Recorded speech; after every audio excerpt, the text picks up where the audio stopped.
Wall Street's fear gauge is on track for its sharpest rise to start a year ever as stocks tumble low. The Cboe Volatility Index, or VIX, also known as Wall Street's fear gauge, is on track for its sharpest gain to start a year on record and its biggest monthly surge since the COVID pandemic took hold 2 years. As anxieties about Federal Reserve policy, surging inflation and the economic rebound from the viral epidemic converge to knock risk assets decidedly lower. Check out, is the market crashing? No.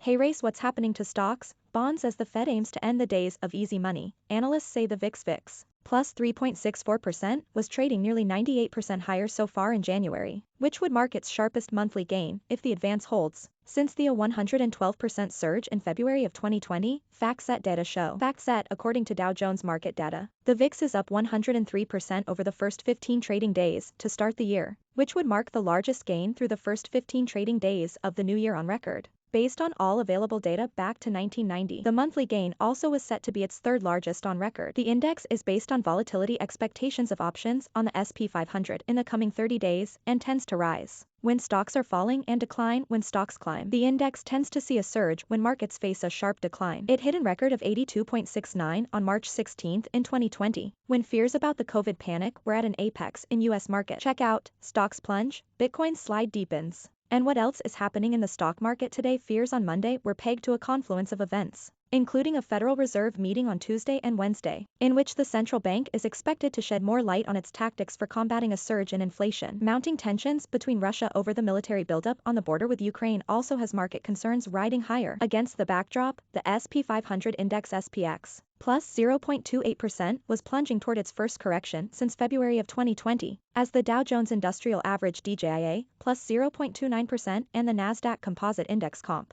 plus 0.63% also fell precipitously during a volatile period. In equity trading to start 2022, equity markets had enjoyed a series of all-time highs until earlier this year, as the Fed signaled more clearly that it would tighten policy faster and more significantly as it wrestles with too hot inflation.